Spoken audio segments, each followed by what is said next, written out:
নমস্কার বন্ধুরা, রকি কিচেনের তরফ থেকে সকলকে স্বাগত জানিয়ে আবার একটা রেসিপি আপনাদের মাঝখানে শেয়ার করতে চলেছি। সেটা হচ্ছে মাটনের দো পেঁয়াজা। তাহলে চলুন দেখে নেওয়া যাক আজকের রেসিপি। একটা পাত্রের মধ্যে কিছুটা পরিমাণে মাটন নিয়েছি, এটা ভালো করে ধুয়ে পরিষ্কার করে নিয়েছি। আর এখানে নিয়েছি কিছুটা উপকরণ, এক এক করে আপনাদের মাঝখানে শেয়ার করছি। প্রথমে মাটনের মধ্যে দিয়ে দিচ্ছি টুকরো করে রাখা একটা টমেটো, দিয়ে দিচ্ছি 1.5 চামচ হলুদ গুঁড়ো, দিয়ে দেবো পরিমাণ মতো লবণ, দিয়ে দিচ্ছি 1 চামচ মতো লঙ্কার গুঁড়ো, ঝালটা যার যার পছন্দ অনুযায়ী ব্যবহার করবেন। দিয়ে দেবো 3টে তেজপাতা, দিয়ে দিচ্ছি 2 চামচ ধনের গুঁড়ো, দিয়ে দেবো এখন ভালো কালার আসার জন্য 2 চামচ কাশ্মীরি লঙ্কার গুঁড়ো, দিয়ে দিচ্ছি কিছুটা গোটা গরম মশলা, তার মধ্যে কিন্তু আমি এলাচটা থেতো করে ব্যবহার করেছি। দিয়ে দিচ্ছি কাঁচা সর্ষের তেল, আর দিয়ে দেবো এখানে টক দই। খুব বেশি দেবো না, তাহলে কিন্তু মানে বেশি টক হয়ে যাবে, যেহেতু টমেটো আছে।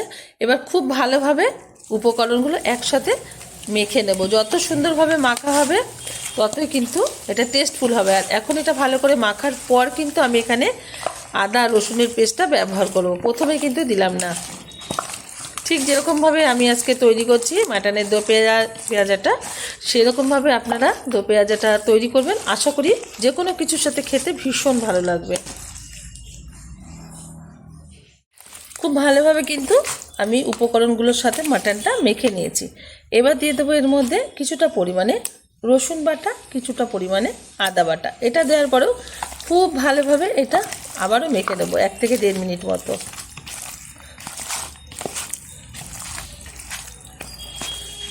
ভালোভাবে মাখা হয়ে গেছে, এবার আমি রান্না করে নেব।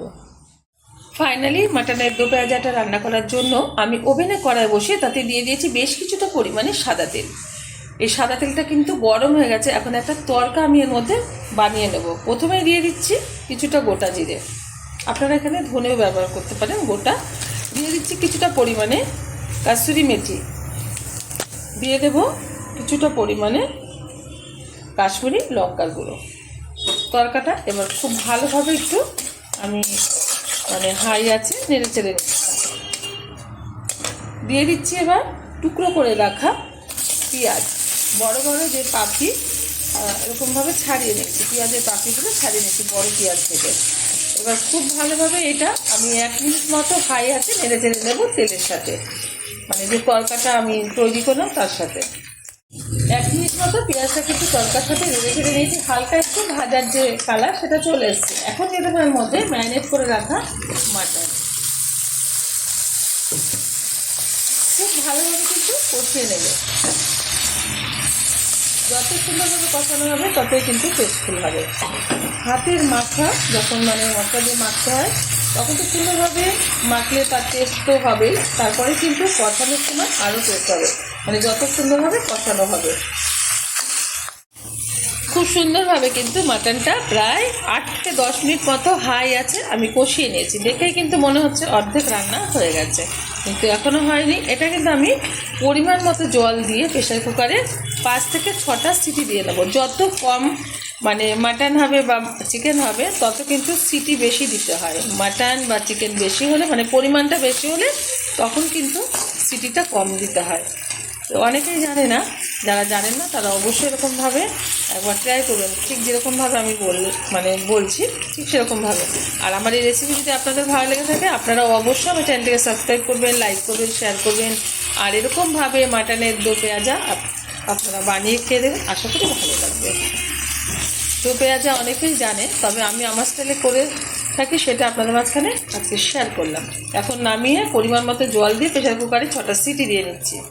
দিয়ে দিচ্ছি ছোটো বাটির 1 বাটি জল, বেশি জল ব্যবহার করব না, কারণ পেঁয়াজ যত সিদ্ধ হবে ততই কিন্তু এর থেকে জল বেরিয়ে আসবে, আর টক দই যেহেতু আছে এমনিতেই জল বেরিয়ে আসবে, এতেই সুন্দরভাবে রান্নাটা হয়ে যাবে।